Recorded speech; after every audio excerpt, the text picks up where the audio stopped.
而家督住我哋前面有個 video 啦。你係 camera shy 咯，係啊，我係 camera shine，我見到 camera 就會 shine。我都估到係機關會係咁嘅。疫情期間，相信大家都好難周遊列國噶啦。希望今日用聲音帶大家遊走美利堅合眾國。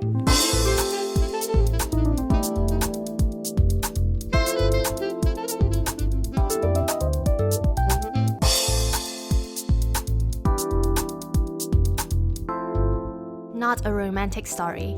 Cindy, Jason。我哋係不浪漫故事啊 ，Not a romantic story。我係 Jason，我身邊有 Cindy 啊。大家好，歡迎大家翻到嚟第4季嘅第10集。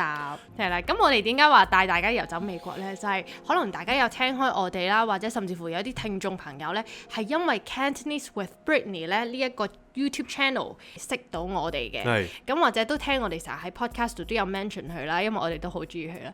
咁我哋今日咧就真係非常之開心，好榮幸啦，係好榮幸我哋可以即係請到佢上嚟做我哋個嘉賓啦。係啦。喂 Brittany。Hello, Jason. How are you? Good. How are you? 我哋今次其實呢一個 podcast 呢一集呢，我哋都想不如同 Brittany 傾下，佢係一個竹升啦，即係佢係喺加拿大出世同埋長大嘅一個 CBC。咁究竟同我哋本地啲 local 有啲咩，即係可能生活上啊、諗法上啊，所有嘢嘅唔同咁樣，咁都幾得意嘅。冇錯。而家督住我哋前面有個 video 啦。你係 camera shy 咯。係啊。我係 camera shine，我見到 camera 就會 shine。我都估到係機關會係咁嘅。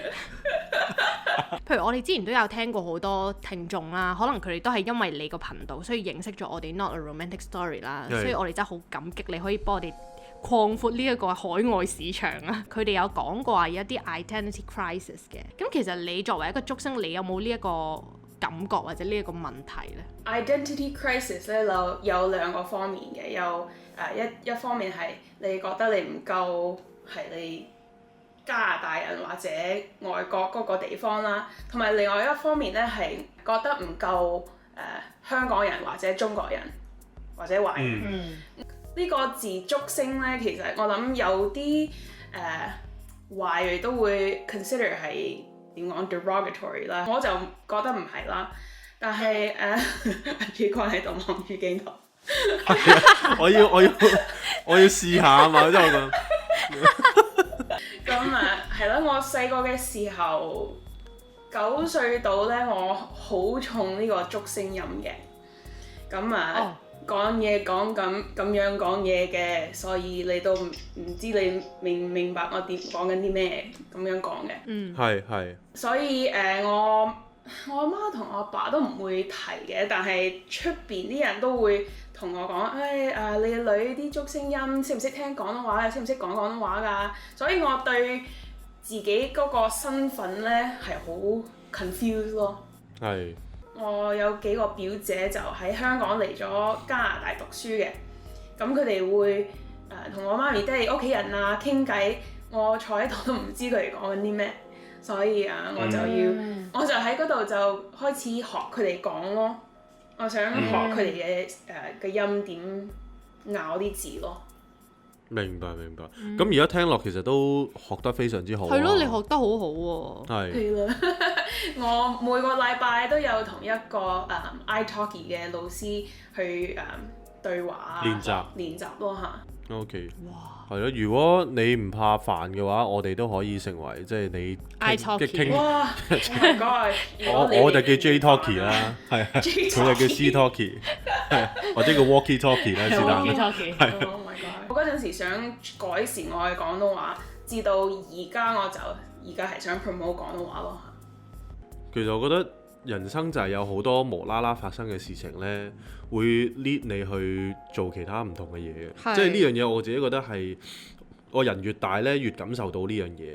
咁但係即係講開外國同香港啦，其實你會唔會想試下做即係香港嘅 local 咧？喺我而家生活嘅階段，我諗唔會嘅。但係我好想返香港啊，探下我屋企人啊，同佢哋見面啦。因為我而家當我開始做呢個 YouTube，我就認識咗好多朋友喺香港嘅，所以我都會想同大家見下面咯。但係你有冇啲菜或者啲嘢食呢？係你係覺得你一定要嚟香港一定要食嘅咧？即係譬如燒賣啊、蝦餃啊呢啲。我好想試呢個 breathing tea， 我唔知你聽過未？哦，哇！你啱啱一講 Breathing 就即係識貨啊，識貨，即係佢識貨，識貨。呢個係一個新嘅品牌嚟嘅，係一個香港特產嚟嘅。係呢度買唔到嘅。佢都拋到我。咁因為 Britney 我知道你其實係一個全職嘅 YouTuber 啦，咁其實你可唔可以分享下，譬如你而家做全職 YouTuber 係做咗幾耐，或者係你幾時開始做一個 full time 呢2019年開始，11月開始嘅，我就啱啱辭職咗我份工啦，咁我就開始讀少少graphic design 嘅，咁之後我就發現其實有好多呢啲 graphic design 嘅 principle 我都可以用去試下睇下我可以做到啲咩一啲動畫啊，同埋Jared 我老公佢係一個翻譯員嚟嘅，所以佢對於語言有好多好叻，好擅長，都 OK 啦，都幾叻下嘅，所以佢嗰陣咧就幫咗我好多去做呢個 Cantonese with Britney 嘅頻道嘅。但係你有冇即係你開波嗰陣時候咧，你有冇啲包袱就係話死啦！即係我要出樣，咁我又要即係所有嘢要 expose 晒咁樣。你有冇一個咁樣嘅包袱咧？咩係包袱啊？包袱咧即係一啲 burden 啊，唔係 burdens， 係 consideration 啊，worries。咁我開頭咧，我其實冇 show 我樣嘅嚇，冇樣嘅，得我嗰個動畫嘅。但係2020我諗3月我就開始我就露面啦，我就我嗰陣時我好緊張嘅，我諗有好多女仔都會同我有一個差唔多嘅 feeling 啦，咁覺得自己唔夠靚去上鏡我啲廣東話唔夠好啊，因為之前咧我成日都係淨係錄音錄得好標準嘅，所以如果我冇我塊面咧就我可以咩 mistake 都可以做到嘅，同埋開始影自己塊面咧就爛好多咯，所以我第一次show 我塊面咧其實都好緊張啊！我仲記得我阿爸咧喺度幫我整晒啲咁嘅大嘅 note card 幫我寫晒啲稿但係 consideration 我都有諗過啦，因為我自己本身嘅人都唔係好點講 like private 但係阿 Jared 冇乜所謂係嘛？係我就冇乜所謂，阿 Jared 就係一啲好 private 嘅人咯，所以佢都有諗過，我唔知我想唔想人哋見到你樣但係我而家我出街冇人認得我㗎，所以冇咩所謂。因為你個地方好大。咁大家知咩事啊？可唔可以透露多少少？譬如你而家做 YouTube 嘅收入啦，其實夠唔夠生活呢？唔夠。唔夠生活嘅應該係未，我諗係我唔知 YouTube 點玩，但係我諗係可能你要幾十萬 views。其實佢係要點樣分成㗎？其實係要起碼幾十萬個 view 先夠嘅咁我哋死啦！我哋繼續做翻 podcast 算啦。咁我哋都有諗過會唔會有啲機會可以令到我哋都有翻少少收入，即係食個下午茶都好啊。因為我哋 podcast 我哋就唔會諗住收錢㗎啦，點都咁我哋就諗過，好多人 suggest 我哋，喂，不如你擺上 YouTube 啦，即係你咪好似當收租咁樣，你擺到幾百個 views 咪幾百個 views 咯咁樣。咁我諗都有2蚊啩，唔知有冇咧？我想問幾百個 views 有冇2蚊啊？幾百個 views 冇2蚊，我諗冇2蚊啊？幾千個 views 先有2蚊。嚇！你咪2蚊美金啊？2蚊美金。唔好諗啦，16蚊我哋買到一杯富豪啦，都真係。哇！真係好辛苦要幾千個 view 先有，你要除衫先得。冇咁樣咯。我哋有一集要除褲錄啊，大佬。點知嗰一集係零啊？冇人睇，冇人想睇你。冇錯。出盡絕技都冇人睇你，呢啲先最心傷咯。冇錯。咁 Britney 你而家做咗譬如1年左右啦，你有冇啲乜嘢心得，或者有冇啲咩睇法可以分享下你呢一條路，你覺得有冇啲咩得着呢？係啦，我有得同我老公合作係一個好開心嘅事。仲有我廣東話進步咗好多啦，同埋點講呢 like build a business 都係一個好有趣嘅經歷咯。咁其實嚟做 creator 就咁做我呢個 YouTube 咧，其實唔夠嘅，所以有其他嘅avenue 啊，其他嘅streams of revenue 你可以去做，去有多少少收入咯。好似我嘅 merch line 啊，我有賣衫啊，有賣帽啊，同埋有一啲 affiliate link 啊嗰啲咁嘅嘢咯。所以係一個都我覺得係幾有趣嘅like experience 去 build 你自己嘅 business 咯。係，即係我覺得成件事係由一個中心點發出去嘅其他嘢咯。即係我係覺得成個銷售嘅模式或者成個商業嘅模式係應該咁樣行咯。咁但係呢件事我覺得最好嘅地方就係其實我冇 push 你做任何嘢噶嘛。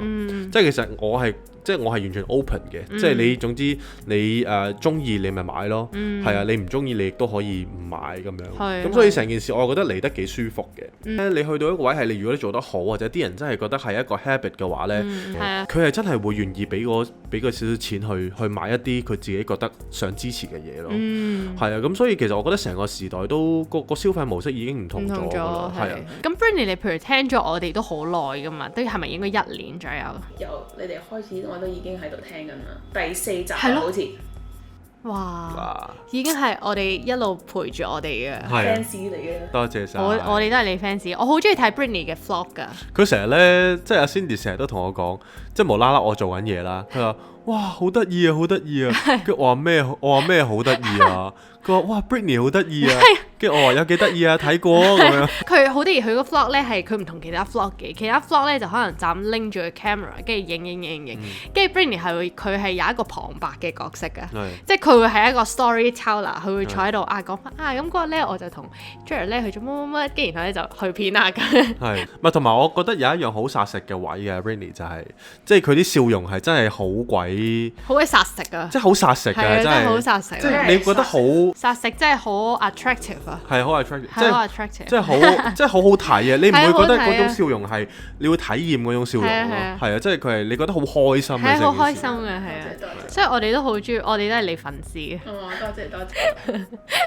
譬如你聽我哋咁耐咧，你有乜嘢令到驅使你一路繼續聽我哋落去？我諗你哋嗰個 chemistry 係好咯，我覺得咧好似我同阿 Jared 咁咯。我有時聽到阿 Jason 了解啲嘢啊，你就你喺度 support 佢啊，或者 kind of 幫佢了解啲嘢咧，我覺得呢個係一個好健康嘅relationship like strategy。都係嘅，其實我哋問10個有9個咧，都話講緊係聽緊我哋嘅 chemistry 嘅。係。咁有陣時候咧，即係你知道我人都要中意玩嘢啦。我話有一集不如整個單飛嚟試下先咁樣。講真，我聽完咗咁多個聽眾嘅留言之後咧，其實我諗我哋都係夾翻嚟一齊做啦。即係單飛應該冇好下場。單飛應該冇好下場。咁啊，同埋我想最尾即係臨完結之前咧，我想問阿 Britney 小姐一個問題嘅。係。你啲牙點解咁白嘅咧？係咯。同埋咁齊嘅，你係咪花咗好多錢去保養你棚牙㗎咧？西邊啦，咁呢度啲人通常12歲就開始箍牙啦。哦。所以我細個嘅時候有箍牙，咁白咧就我唔知點解啦，我不嬲都係咁嘅。好白喎！係咯，好白喎，黑人牙膏嗰啲。咁啊，我日日都有刷牙啊，用電動牙刷咯，由細個都有。我都係喎。由細到大都有用電動牙刷嘅。係，但係你用邊個牌子㗎？呢個 Philips 嘅 Sonic Care sponsor me。今日好再一次啦，好多謝阿 Britney。好開心，好開心。多謝你，即係成為咗我哋嘅嘉賓啦。咁佢亦都要瞓覺啦。係啊。咁我哋聽日就父親節啦。係啊。咁我哋而家咧出去咧同兩老去飲個靚茶。冇錯。係啊。咁啊 Britney 嚟了咯。好。係咁先啦，拜拜。拜拜。唔該晒 Britney，唔該晒你哋啊，真係。Thank you。我好開心可以同你哋做呢個 podcast， 因為我由開始聽你哋咧，我都有 kind of like dream 同你哋一齊做一個 podcast 嘅。Thanks for watching my appearance on Not a Romantic Story podcast. It was really fun to record with Cindy and Jason, and I'd like to take this chance to thank them for having me on their show. It was very nerve-wracking for me leading up to this point. And actually, I wrote a blog post that goes with this video. So if you want to check that out, I'll leave the link in my bio. If you'd like to hear the full podcast, you can find them on Spotify and Apple Podcasts. And of course, before I go, I'd like to thank all my patrons and a special shout out to my top tier Thailoban. Making these videos and subtitling them all takes a lot of hard work, and it's only possible because of your guys' support. One perk is getting this video with Yu Ping and real Cantonese subtitles. Later next week, I have another vlog for you guys, so keep an eye out for that. Hati Jargin. Bye-bye. You're exactly what I like. Exactly what I like. With your hand on my cheek, going 95 at night.